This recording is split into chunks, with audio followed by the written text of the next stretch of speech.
everyone. எல்லாரும் எப்படி இருக்கீங்க? உங்களோட சில்ட்ரன்ஸ் டே ரொம்ப சந்தோஷமா செலிப்ரேட் பண்ணிட்டு இருக்கீங்க. பார்க்கவே ரொம்ப சந்தோஷமா இருக்கு.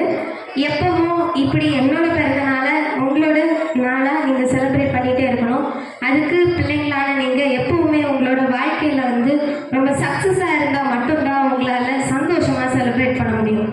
அதனால எப்பவுமே தலைவர்கள்னா வளவள நிறைய பேசுவாங்க அப்படின்னு எல்லாரும் உங்க தாட்லயே வந்திருக்கோம். அதனால நான் ரொம்ப பேசல, ரொம்ப குட்டியா உங்களுக்கு சின்னதா ஒரு கருத்து மட்டும் சொல்லிட்டு போயிட்டேன். சரியா?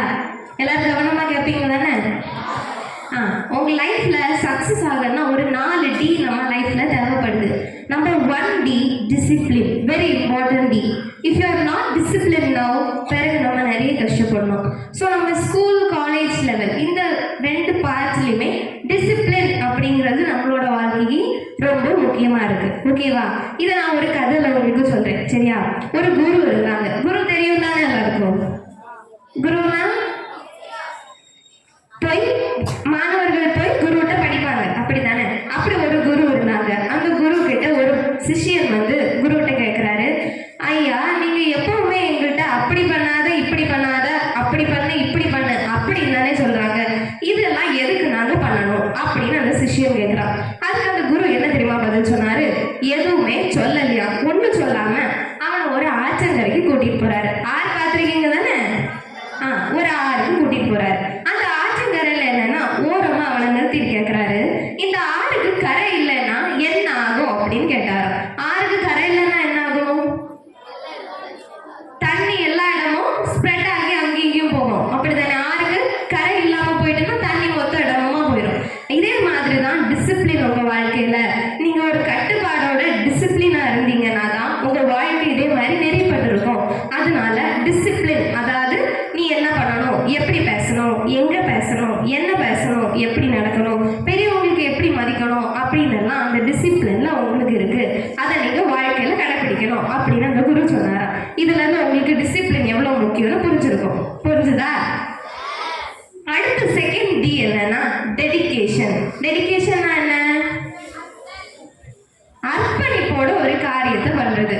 இப்ப நம்ம ஒரு காரியத்தை செஞ்சு முடிக்கணும், இந்த காரியம் இன்னைக்கு முடிக்கணும் அப்படின்னு நினைச்சிட்டோம்னா நம்ம ஆர்வமா நம்மள அர்ப்பணிச்சு பண்ணா மட்டும்தான் அந்த காரியம் அன்னைக்கு முடியும். கரெக்ட் தானே? அப்படி அர்ப்பணிச்சு எந்த காரியம்னாலும் அதை பண்ண நம்ம ரெடியா இருக்கணும். மூணாவது டி என்னன்னா டேரிங், எதையும் துணிவோட பண்ணணும். இது என்னால பண்ண முடியாது, நான் பண்ணிக்கிட முடியாது, அவ தான் பண்ண முடியும், இல்லைன்னா கூட உள்ள நண்பன் பண்ண முடியும், இல்லைன்னா நாங்க பண்ண முடியாது, லாஸ்ட் பெஞ்சஸ்ல இருக்கிறோம் நாங்க பண்ண முடியாது, ஃபர்ஸ்ட் பெஞ்ச்ல இருக்கவங்க தான் பண்ண முடியும் அப்படிங்கிற தாட்டெல்லாம் நமக்குள்ள என்னைக்கு வரக்கூடாது.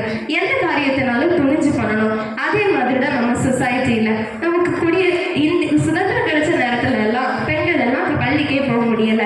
ஆனா இன்னைக்கு உங்களுக்கு நல்ல பள்ளி வசதியோட நல்ல முறையில கல்வி கேட்க நிறைய வாய்ப்புகள் இருக்கு. வாய்ப்புகளை பயன்படுத்தி துணிஞ்சு போகணும். ஓகேவா? அடுத்த 4வது டி என்னன்னா டிட்டர்மைன். நம்ம வாழ்க்கையை நம்ம தேர்ந்தெடுத்துக்கணும். ஃபர்ஸ்ட் இப்போ 11th 12th 6th இருந்தே நமக்கு ஒரு எய்ம் இருக்கும். 6th டாக்டர் ஆகணும்னா 7th அது டீச்சர் ஆகும், 8th எப்படி ஆகும்? 8th என்ஜினியர் ஆகும், 9th போனா எய்மே இல்லாம ஆகும். இதுதானே நம்ம ஸ்டூடெண்ட்ஸோட மென்டாலிட்டியில இருக்கீங்க. இந்த நிலைமை நமக்கு இருக்கக்கூடாது. எப்பவுமே நம்ம லைஃப்ல ஒரு டிட்டர்மினேஷன் இருக்கணும். நான் டாக்டர் ஆகணும்னா டாக்டர் தான் ஆகணும், அதுக்கு நான் என்ன படிக்கணும், எப்படி படிக்கணும், அந்த இதுல நம்ம ஒரு ஷெட்யூல் போட்டு அந்த லைஃப்ல நம்ம நீட்டா நம்ம பார்த்து அமைச்சிட்டோம்னா இதை மேல உள்ள மூடே நம்ம லைஃப்ல வச்சிருந்தோம்னா கண்டிப்பா நம்மளால வாழ்க்கையில இது பண்ண முடியும். அப்ப இந்த 4 டி உங்க லைஃப்ல ஃபாலோ பண்ணுவீங்களா? ஃபாலோ பண்ணீங்கன்னா நிச்சயமா உங்களால சக்சஸ் பண்ண முடியும். என்னோட பர்த்டேயை சில்ட்ரன்ஸ் டே செலிப்ரேட் பண்ற உங்களுக்கு எல்லாருக்கும் குழந்தைகளுக்கு நான் வாழ்த்துக்கிற கூறி அந்த 4 டி உங்க வாழ்க்கையில கடைபிடிக்குமாறு கேட்டுக்கொண்டு விடைபெறுகிறேன்.